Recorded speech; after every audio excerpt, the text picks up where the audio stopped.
나누어서 교독합니다. 방주에서 나온 노아의 아들들은 셈과 함과 야벳이며 함은 가나안의 아버지라.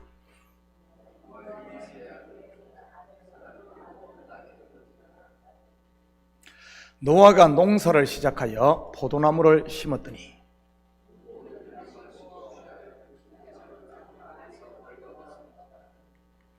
가나안의 아버지 함이 그의 아버지의 하체를 보고 밖으로 나가서 그의 두 형제에게 알리매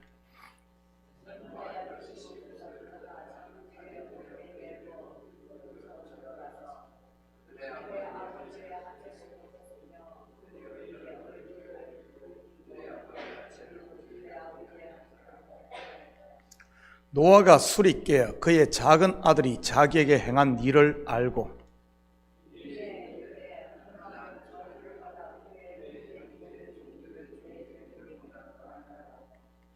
또 이르되 셈의 하나님 여호와를 찬송하리로다. 가나안은 셈의 종이 되고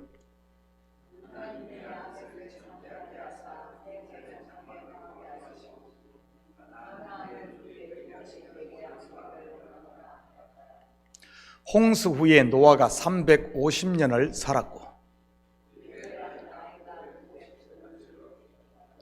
아멘. 좋은 아침입니다.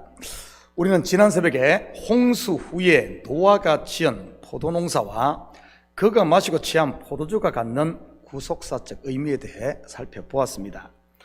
포도주는 즐거움을 주는 천국 음료로서 술 취한 노아는 은혜와 성령에 취한 하나님의 나라 백성의 모습을 보여주는 것이라고 했습니다.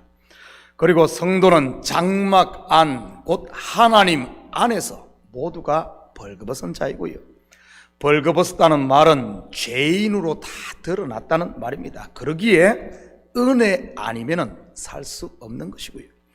결국 포도주에 취해 장막 안에서 벌거벗고 잠을 자는 노아는 그 이름의 뜻처럼 수고하고 무거운 짐을 내려놓고 안식을 누리는 저와 여러분의 모습인 것입니다.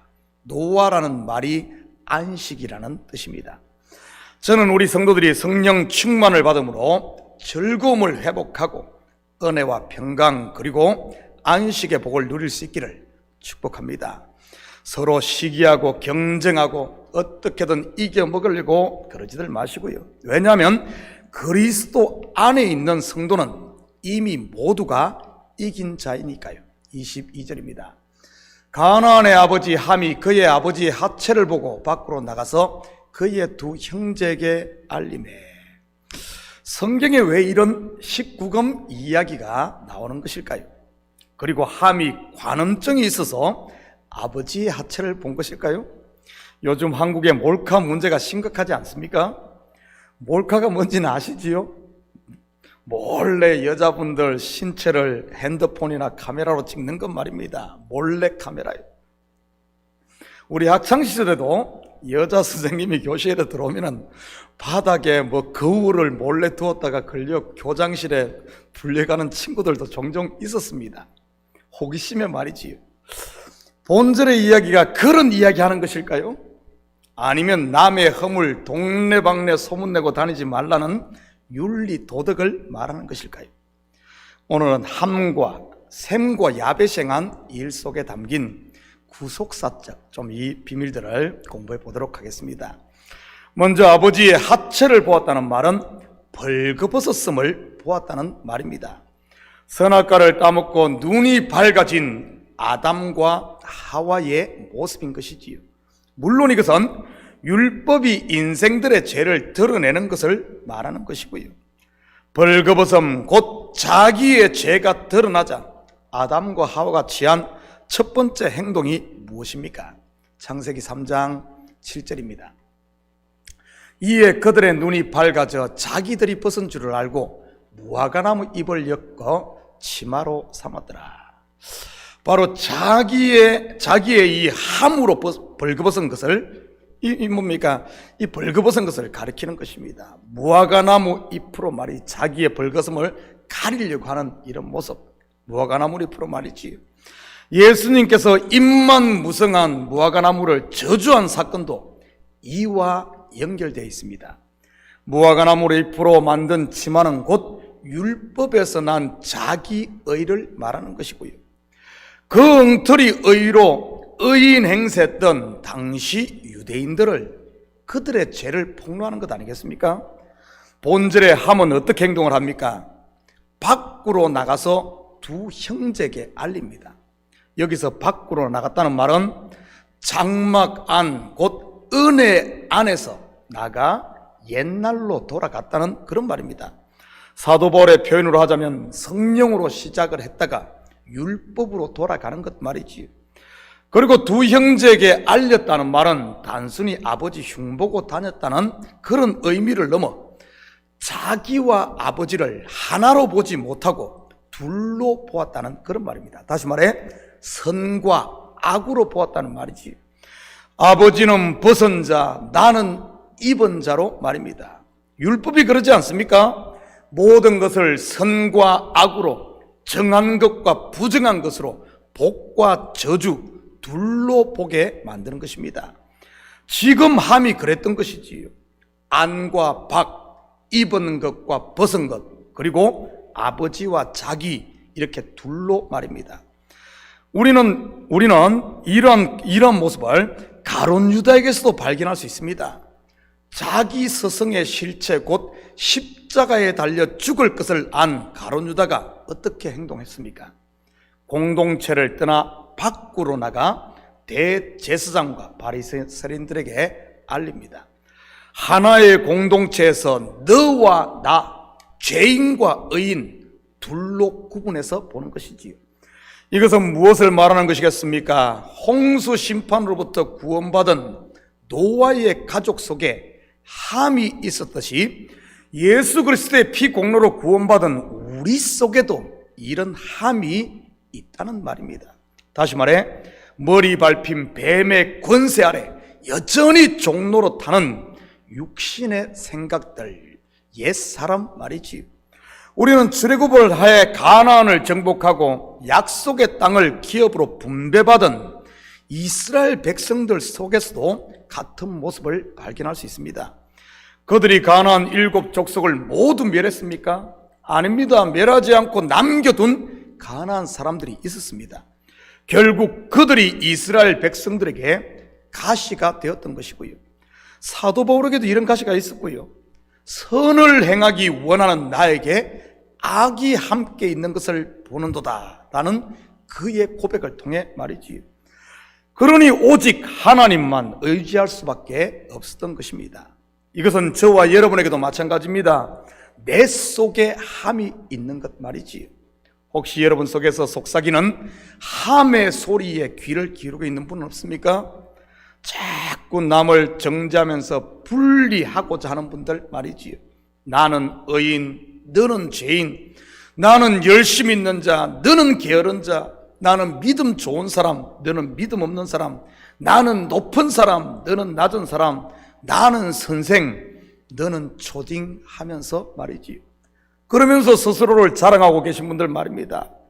아마 본문의 함은 이 일을 하고 스스로 자기가 뭔가 대단한 일을 한 것으로 착각했을 게 틀림없습니다. 너희들 모르는 것을 나는 안다고 하면서 말이지. 이것이 율법 아래에 있는 사람들의 특징인 겁니다. 어떻게든 모세의 자리에 앉아 선생 되려고 하는 분들 말이지. 그러면서 다른 사람들로부터 문안받고 칭찬만 받으려고 하는 것들 말이지요. 23절입니다. 셈과 야벳이 옷을 가져다가 자기들의 어깨에 메고 뒷걸음쳐 들어가서 그들의 아버지의 하체를 덮었으며 그들이 얼굴을 돌이키고 그들의 아버지의 하체를 보지 아니하였더라. 함의 소리를 들은 셈과 야벳은 어떻게 행동했습니까? 그 소리에 같이 동조했을까요? 아닙니다. 오히려 아버지의 하체를 보지 않고 옷을 가져다가 덮어줍니다. 이들의 이러한 행동은 벌거벗은 아담과 하와에게 가죽옷을 지어 입히시는 하나님의 모습인 것이지요. 하체를 보지 않았다는 말은 더 이상 죄를 기억하지 않았다는 말이고요. 그런데 여기에 재미있는 표현이 나옵니다. 옷을 가져다가 자기들의 어깨에 메고. 보통 사람들이 어깨에 메는 게 뭐죠? 요즘에 다 자동차들이 짐을 싣고 다니고 하니까 우리 어린 시절만 해도 어깨에 메는 게 뭡니까? 지게질을 하고 짐입니다. 짐 어깨에 메는 것은 성경적 언어로 말하면 멍에인 것이고요. 예수님께서도 십자가를 어깨에 메고 골고다 언덕에 오르셨던 것 아닙니까? 무슨 말입니까? 아버지의 벌거벗음을 자기들이 어깨에 짊어졌다는 그런 말입니다.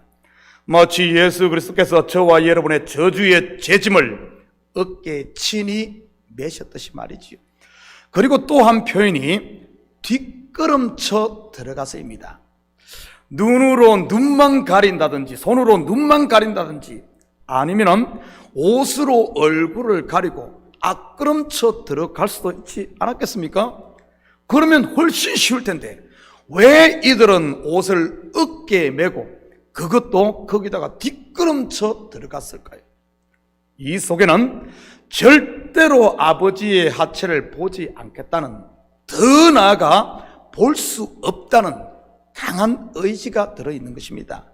만약 손으로 이렇게 눈만 가렸다면 들어가다가 속에서 자꾸 보고 싶은 함이 요동하면 아마 볼 수도 이렇게 하면서 볼 수도 있었지 않겠습니까? 무슨 말입니까? 아들의 값을 지불하고 산 저와 여러분의 죄를 하나님께서는 다시는 기억하지 않겠다는 하나님의 의지를 담고 있는 것이지. 이처럼 하나님은 우리를 용서했는데 우리는 어떻습니까? 하나님은 다시 기억하지 않는데 우리는 어떻습니까? 죽으면 죽었지 절대 용서 못해 하고 있지는 않나요? 끝까지 간다고 속에서 이를 갈면서 말이지. 또한 이것은 우리가 은혜 아래 머물기 위해서는 함의 이 유혹과 싸워 이겨야 함을 보여주는 겁니다. 뒷걸음치고 어깨에 매야 한다는 말이지. 땅에서 난 육신은 함의 유혹이 훨씬 더 달콤해 보이고 더 커 보이기 때문에 말이지. 함의 달콤한 소리가 여러분 귀에 들립니까? 여러분 이길 수 있기를 축복합니다. 셈과 야벳이 그랬던 것처럼 옷을 어깨에 메고 뒷걸음쳐 들어감으로 말이지. 그런데 안타깝게도 이 시대에 함의 소리에 쉽게 동조하는 사람은 많아도 옷을 어깨에 메는 사람은 적은 것 같습니다. 누가 죄지었네 하면 없는 것까지 덧붙여 동네방네 돌아다니며 소문내는 사람은 경상도 말로 천지빛깔 아닙니까? 그런데 그를 위해, 형제를 위해 기도하고 아파하며 변호하는 사람은 얼마나 됩니까? 어떻게든 자기만 살겠다고 슬슬 피하며 꿀먹은 벙어리로 사는 경우들 말이지. 형제야 죽든 말든 교회야 문을 닫든 말든 뭐 어디 교회가 여기만 있나 하는 이런 방관자의 태도들 말이지. 내가 주인으로 모시는, 내가 왕으로 모시는 예수님은 내 어깨에 있는 저주의 십자가를 대신 지셨는데도 말이지. 사랑하는 성도 여러분, 저는 우리 성도들이 이제는 함의 소리를 물리치는 것을 넘어 셈과 야벳이 그랬듯이 내가 져야 할 십자가 곧 멍에를 어깨에 질 수 있기를 축복합니다. 그래서 서로의 허물은 덮어주고 너와 내가 둘이 아닌 한 지체로서 그리스도를 머리로 해서 함께 지어져 가는 교회, 이 함께 만들어져 가는 가정 되심으로 하나님께서 우리를 위해 예배해 놓으신 창대함과 은혜와 평강의 복을 마음껏 누리며 사는 오늘도 승리의 하루가 되시기를 예수님의 이름으로 축복합니다. 같이 기도하십시다. 사랑의 아버지 하나님, 참으로 감사를 드립니다. 주께서는 우리가 지고 있는 아버지 하나님 십자가를 대신 졌는데 우리는 아버지 하나님 그 십자가를 벗어놓고 있지는 않습니까? 누구든지 나를 따라오려거든 자기의 십자가를 지고 따르라고 했는데 아버지 하나님 우리는 편한 길만 찾고 있지는 않은지 우리 자신을 보게 하시고 우리 속에 남아있는 함이 요동칠 때마다 아버지 하나님, 우리는 이긴 자임을 기억하고 육신으로 돌아가 육신으로 빠질 것이 아니라 아버지 하나님, 욕망으로 빠질 것이 아니라 그 함을 이기고 이제는 십자가 밑에서 우리에게 주어진 셈과 야벳이 졌던 것처럼 십자가를 지고 따르는 저희들 되게 도와주시옵소서. 그래야 우리의 마음에 아버지는 평강이 있고 은혜가 있고 이 교회의 기쁨이 회복되고 아버지는 안식이 있고 우리의 삶의 영역에 하나님의 영광이 드러나는, 그래야 온전히 은혜 안에 거하는 우리 성도들 다 되게 도와주시옵소서. 이 새벽도 간구하는 기도 제목마다 주님 속히 응답하시고 또 아버지 하나님, 우리의 마음이 주님께 온전히 연락되어지는 복된 시간 될 줄 믿사오며 이 모든 말씀 예수님의 이름으로 기도드립니다. 아멘.